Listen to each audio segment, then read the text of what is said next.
जय श्री कृष्ण। श्री कृष्ण ने अर्जुन के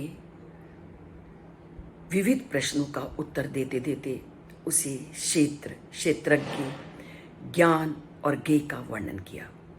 और जब ज्ञेय का परमपिता परमात्मा ने वर्णन किया तो कहा कि जब व्यक्ति अपने गुणों के आधार पर उस परम सत्ता को प्राप्त कर लेता है, परम सत्ता को जान लेता है, तो वह अमर हो जाता है, अमरत्व को प्राप्त हो जाता है।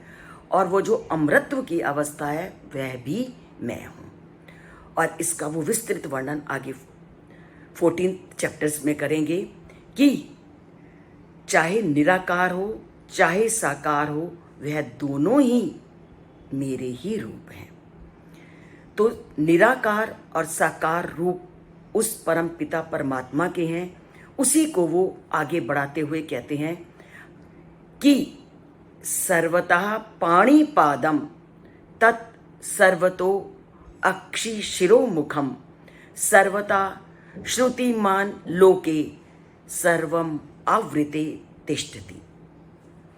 अब भगवान को ये कहना कि वो हमें देख नहीं रहा, ऐसा सोचना अपने मन मस्तिष्क से निकाल दो। हम जो मन में सोच रहे हैं या जो शरीर रूप से कर रहे हैं, वह परम पिता परमात्मा सब कुछ देख रहा है। तो इसलिए चाहते हुए भी शरीर के साथ साथ कभी मन से भी बुरा मत करो, क्योंकि उस परम पिता परमात्मा के बारे में कहा है सर्वता पाणिपादम, कि उस परम पिता परमात्मा की जो पाणी मीन हाथ, पादम मीन जो पैर हैं, वो सारी हो रहे हैं।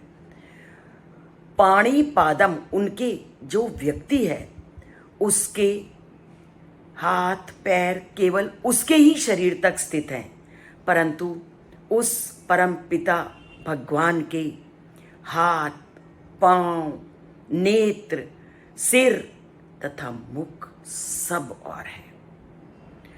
उनके कान भी सभी और हैं, क्योंकि वह ब्रह्मांड की प्रत्येक वस्तु में व्याप्त है।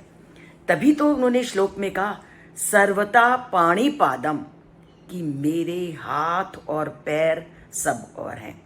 तत् सर्वतो अक्षि शिरो मुखम, कि मेरी आंखें भी, मेरा सिर भी और मेरा मुख भी सब और है। सर्वता श्रुतिमल लोके, संसार के किसी भी कोने में कोई भी आवाज होती है वो मुझे सुनाई दे देती है। क्यों? सर्वम आवृत्य लोके, क्योंकि सारे संसार को ढक करके मैं ही स्थित हूं। अर्थात जब व्यक्ति सारे संसार को ढक करके स्थित है तो इसका क्या मतलब है कि वह सब जगह व्याप्त है।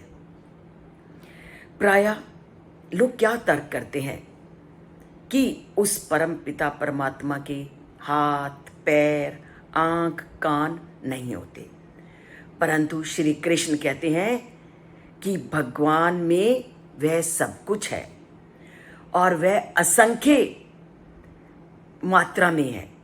हमारे शरीर में जो हमारी आंख है, कान है, हाथ हैं, पैर हैं, मुख है, वो सीमित है और वो सीमित ज्ञान के क्षेत्र में बंधा है, पर परमात्मा का जो क्षेत्र है वो असीमित है। और वो असीमित कैसे है?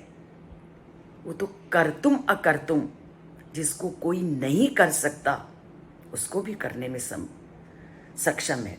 असंभवम संभवम, जो असंभव है उसको भी संभव कर सकता है।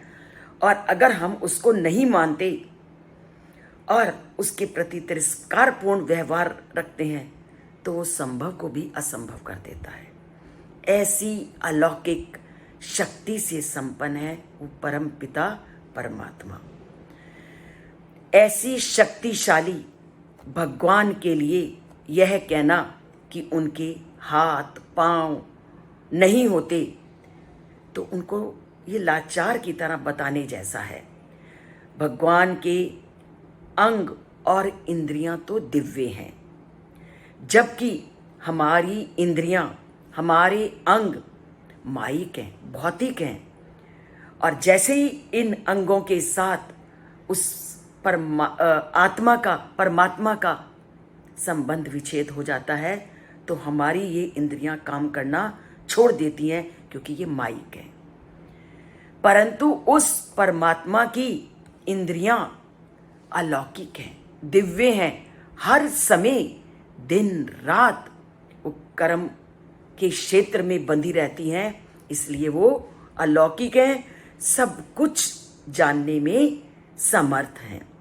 तभी तो छांदोग्य उपनिषद में कहा गया, सर्वम खलु इदम ब्रह्म, अर्थात सर्वत्र ब्रह्म है। इसलिए ये ब्रह्मांड में उसे कहीं भी ऐसी चीज नहीं है जहां पर उसका अस्तित्व नहीं है। आप कहीं भी किसी भी कोने में बैठकर प्रार्थना कीजिए, वो तुम्हारी पुकार को सुनता है। उसके लिए किसी स्थान विशेष की आवश्यकता नहीं।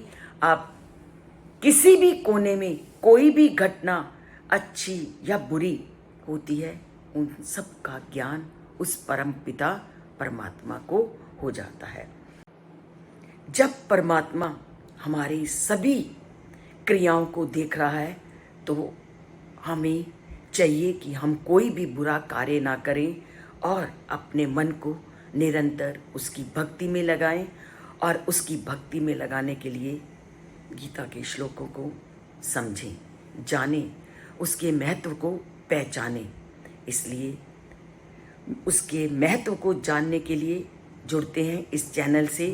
और इस चैनल को अगर सब्सक्राइब नहीं किया तो एक बार सब्सक्राइब कीजिए और कमेंट्स में अपने मन की बात को ज़रूर लिखिए और उस परमपिता परमात्मा तक उस बात को पहुंचाइए। जय श्री कृष्ण।